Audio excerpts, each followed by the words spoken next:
रुक करते इस वक्त की बड़ी खबर का। निर्भया केस में दोषी पवन गुप्ता ने सुप्रीम कोर्ट से क्यूरेटिव पिटीशन खारिज होने के बाद राष्ट्रपति को सीधे दया याचिका भेजी।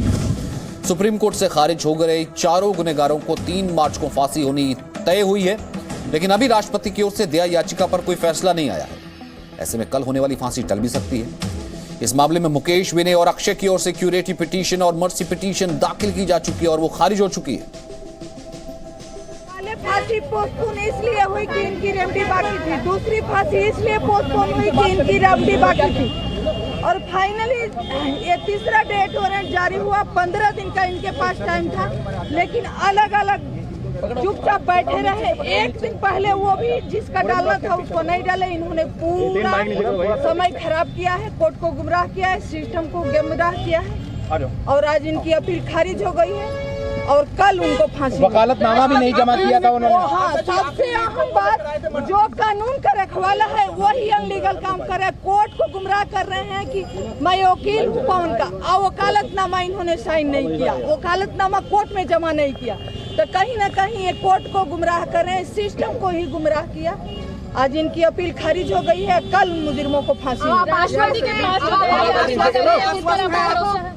देखिए, हमें अपने न्याय व्यवस्था पर शुरू से भी भरोसा था, आज भी है।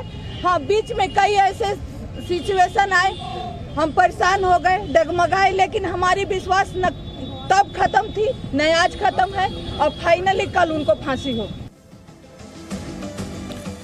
ये दो तस्वीरें हैं। एक तरफ दोषी पवन की क्यूरेटिव पिटीशन तो खारिज हो गई है, लेकिन राष्ट्रपति को उसने अपनी मर्जी पिटीशन भेजी है। अब देखना यह है कि राष्ट्रपति से कब फैसला आता है, कि अभी तक तो इस पर फैसला नहीं आया। कल सुबह 6 बजे फांसी का वक्त है, तो अगर मैनुअल के हिसाब से देखा जाए तो शाम 6 बजे तक जो है, अगर पिटीशन खारिज हो जाती है तो उसकी लिखित जानकारी जेल प्रशासन तक पहुंच जानी चाहिए, ताकि वो फांसी की तैयारी कर ले।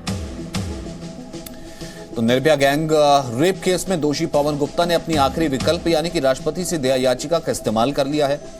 पवन की याचिका भी राष्ट्रपति के पास विचाराधीन है। वहीं आज ही पवन की क्यूरेटिव पिटीशन भी खारिज हो गई है, जबकि पटियाला हाउस कोर्ट ने दोषी अक्षय और पवन की फांसी पर रोक लगाने वाली याचिका भी आज खारिज कर दी। जबकि इससे पहले अक्षय, मुकेश और विनय के सभी कानूनी विकल्प पहले ही खत्म हो चुके हैं। सभी दोषियों को 3 मार्च को फांसी होनी है। निर्भया के साथ दरिंदगी को 7 साल से ज्यादा का समय बीत चुका है, लेकिन निर्भया को आज तक न्याय की जगह केवल तारीख ही मिली। ऐसे जी न्यूज ने निर्भया को न्याय नाम की मुहिम शुरू की है। इस मुहिम को आम लोगों का जबरदस्त समर्थन मिला है और अब तक 50 लाख से ज्यादा मिस्ड कॉल आ चुके हैं।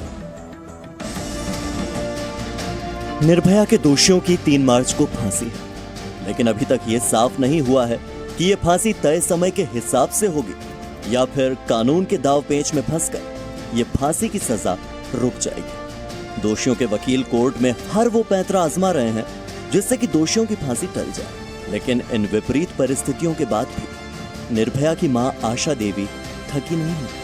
उन्हें यकीन है कि वो अपनी बेटी को इंसाफ दिलवा कर रही है। निर्भया को न्याय दिलाने की मुहिम में जी न्यूज भी उनके साथ है।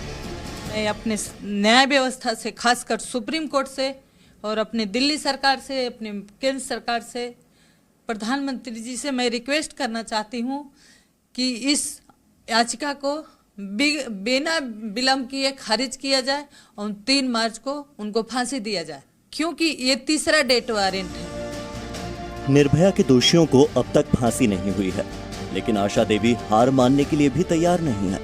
उनका कहना है कि निर्भया के न्याय के लिए लगे 7 साल के इंतजार को अब खत्म हो जाना चाहिए।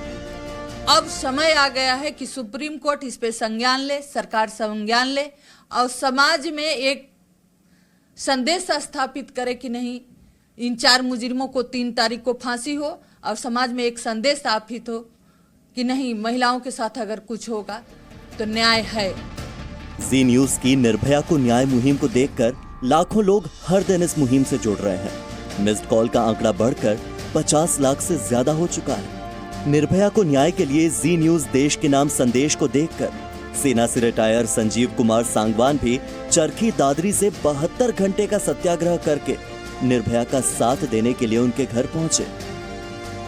मैं भी ये आशा लेकर आया हूं अपने सत्याग्रह पथ के माध्यम से कि निर्भया को जल्द ही न्याय मिलेगा और निर्भया के माता पिता को जो न्याय की आस लगाए बैठे हैं उन्हें जल्द ही न्याय मिलेगा। निर्भया को आज भी भले ही न्याय के बदले सिर्फ तारीखें मिल रही हैं, लेकिन निर्भया की मां को उम्मीद है कि निर्भया के न्याय की लड़ाई में जीत सिर्फ उन्हीं की होगी। ब्यूरो रिपोर्ट, जी मीडिया। निवृत्ति मोहन इस वक्त हमारे साथ जुड़ रहे हैं। निवृत्ति, कंसर्न ये है कि राष्ट्रपति को मर्सी पिटीशन दी हुई है, वो खारिज होती कि नहीं, ये एक सामने आएगी बात, और दूसरा ये है कि मैनुअल क्या कहता है, शाम को 6 बजे तक जेल प्रशासन तक भी खबर पहुंच जानी चाहिए। अब तक क्या स्टेटस है फांसी का? देखिए, फिलहाल तक का स्टेटस जो पटियाला हाउस कोर्ट में से जो अभी पिछला ऑर्डर आया था उसके हिसाब से 3 तारीख की एग्जीक्यूशन डेट अभी भी कायम है।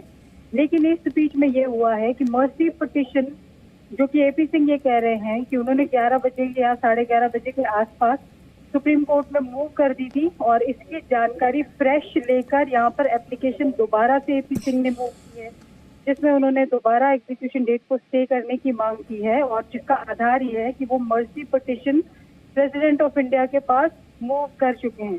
तो इसी विषय पर बहस आज पटियाला हाउस कोर्ट में 2 बजे के बाद 2 बजे का वक्त रखा गया था इस मर्सी पिटीशन की इंफॉर्मेशन देने के बाद पटियाला हाउस कोर्ट में, और इस पर सुनवाई हुई, जिसमें ये कहा गया एपी सिंह की वजह से कि एपी सिंह की तरफ से कहा गया कि वो पवन की मर्सी पिटीशन मूव कर चुके हैं, इसलिए इसको स्टे किया जाना चाहिए। वहीं जज साहब ने काफी स्ट्रिक्ट होते हुए ये जरूर उनसे कहा कि क्या ये अब मेरी ज्यूरिसडिक्शन में है, क्योंकि रूल 840 का हवाला देते हुए उन्होंने ये भी कहा दिल्ली जेल मैनुअल का कि अब उनकी ज्यूरिसडिक्शन में है ही नहीं, अब एग्जीक्यूटिव पावर्स हैं जो इसमें काम करेंगी, प्रेसिडेंट काम करेंगे, जेल अथॉरिटीज काम करेंगे इसको लेकर, और अब कोर्ट के पास ये पावर्स नहीं है। ये बात जज साहब इंसिस्ट करते रहे, और इसी बीच जो डीपी थे उन्होंने भी ये कहा, पब्लिक प्रोसिक्यूटर ने, कि अब ये जो एप्लीकेशन है जो मूव की गई एपी सिंह की तरफ से एग्जीक्यूशन को स्टे करने के लिए,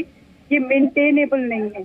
तो ये सारी चीजें आज कोर्ट के अंदर हुई। 2 चीजें मुझे बताइए कि यहाँ से पटियाला हाउस कोर्ट से जो रिजेक्ट हुआ, उन्होंने कहा कि ये जो है अब राष्ट्रपति के पास है, मेरे पास ये क्या अब इस तरह की पावर्स हैं कि नहीं है। नंबर 1 कि क्या यहाँ से वो हाई कोर्ट मूव कर सकते हैं, क्या ये भी एक विकल्प ओपन है? दूसरा ये कि राष्ट्रपति के पास जो अभी पेंडिंग है ये पिटीशन, तो वो कितने बजे तक जो है उस रिजेक्ट हो जाती है, तब हम ये मानेंगे कि स्टेटस को रहेगा?